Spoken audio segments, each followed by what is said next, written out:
I'm Gianmaria Griglio. Welcome to the first video of this series where we're going to take a look at some of the repertoire scores from a conducting point of view. See, when young conductors approach a score for the first time, the omnipresent question is, how do I begin? How do I tackle this? Where do I start from? And in case of a repertoire symphony, such as Brahms' First Symphony, on top of that, you have the self-comparison with historical recording, whether you choose Karajan, Abado, Furtwängler, whoever you choose, it doesn't matter. But the historical reference is bound to make your knees tremble. So a good starting point is the analysis of the piece, which will give you an overall view of the arch of the piece. It'll help you see put things in perspective, and it'll help you spot the turning points of the score, and also, of course, bringing up all the technical challenges that come with them. Now, one of the technical challenges, for instance, is the choice of tempo. Another one is balance. A resulting issue is a balance of a particular spot during a tempo changing. So all of this actually hits you right off the bat at the very beginning of this particular symphony. So let's start right at the top. The marking in this is un poco sostenuto. There is no metronome marking. Un poco sostenuto in Italian literally translates to slightly sustained. And this is the first riddle that needs to be solved. Let's take a look at the score. Everything in the score is marked legato. Even the double basses, doubling the timpani, with those pulsing 8 notes, are slurred by the bar. Now here, if you go too fast, they will have no chance of separating the notes within the slurs, thus missing also the pesante indication. Pesante means heavy. So everything will basically turn into a muddy chaos. On the other hand, too slow of a tempo will prevent the natural flowing of the melodic lines, and the music will die before the end of the first phrase. Now look, for instance, at bar 9 for a very important cue. The writing seems quite static. However, the syncopations in the woodwinds hold an implicit tension that too slow of a tempo will prevail. Now, another clue is to look for what gives continuity to the music during the introduction. For me, it's clearly the pulsing, the iconic pulsing of the timpani in the first 8 bars.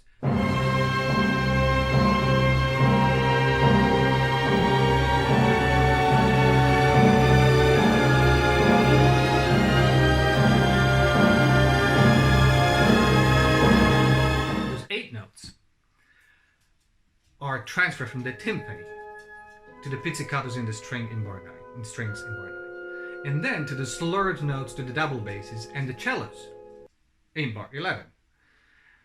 And the process repeats for almost the entire introduction. Now, if you think of it this way, the color of the sound that you will expect for those notes will change, because you have a different perception of what your mind expects, of how you conceive those pizzicati and those slurred notes.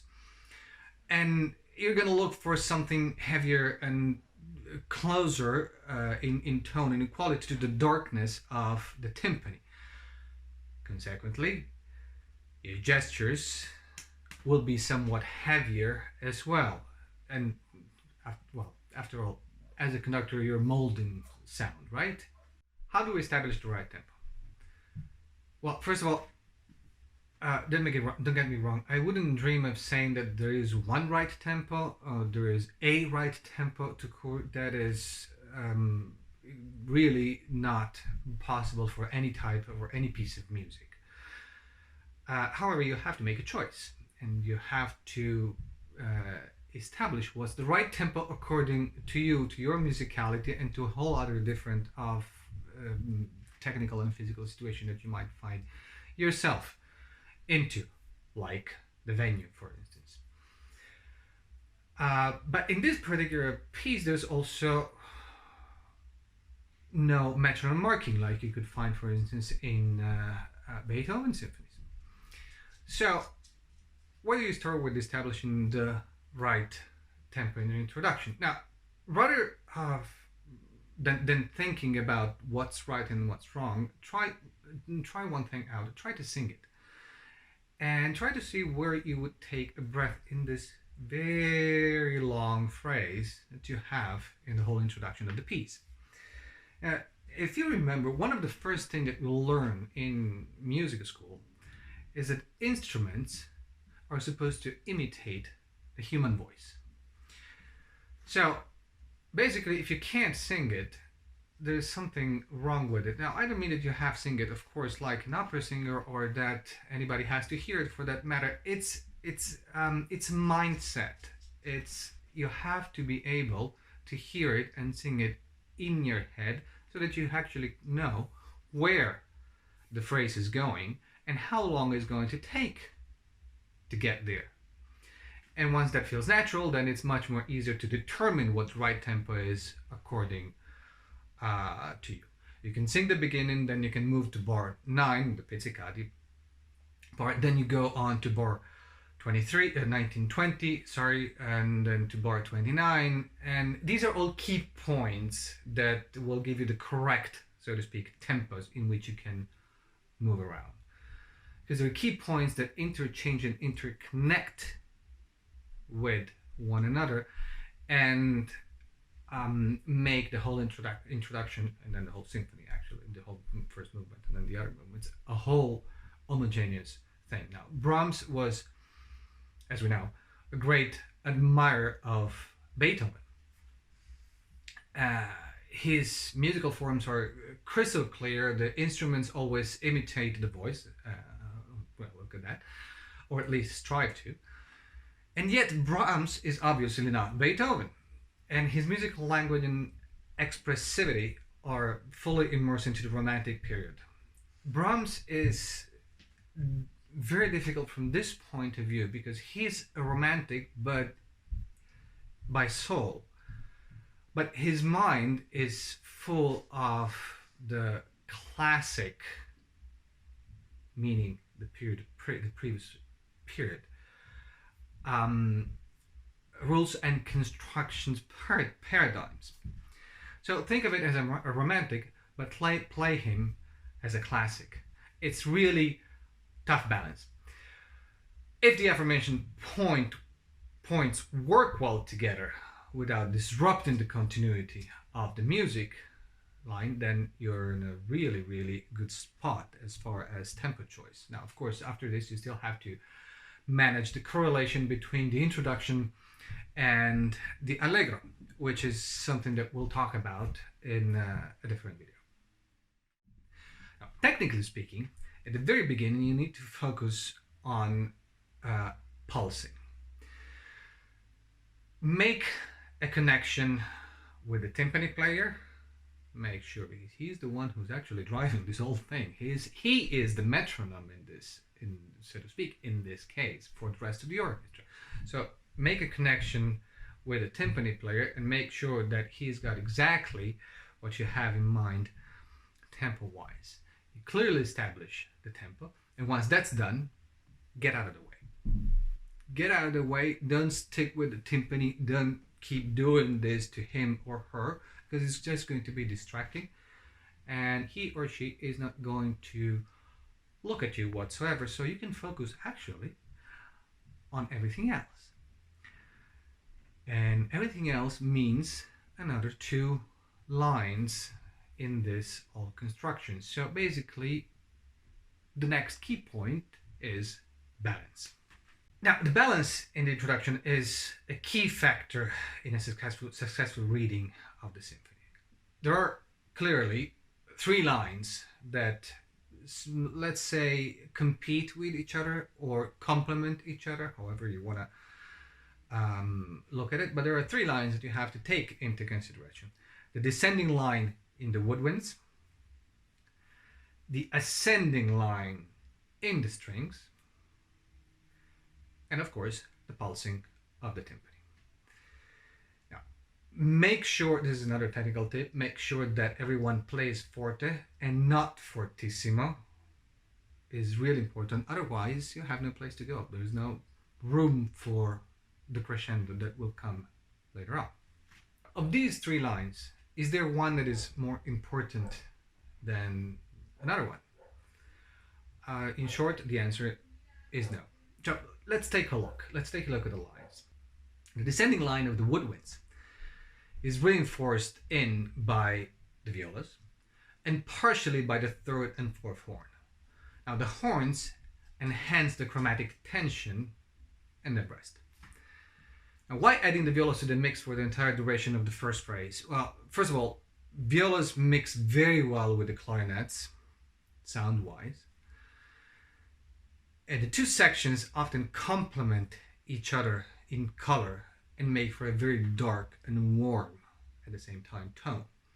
But given violas, the line of the woodwinds also allows Brahms to introduce an element of automatic balance. The descending line sort of infiltrates itself right into the ascending line part of the orchestra. So it's like having, it's like a spy behind the enemy lines. It's part from another section that sneaks into the string section. In full contrast, so pulling away from the woodwinds and the violas, the violins and the cellos push towards the high register. Now, in this span, mind you, 2 full octaves in doublings. Now, look at the cello part. They're not playing the lower register.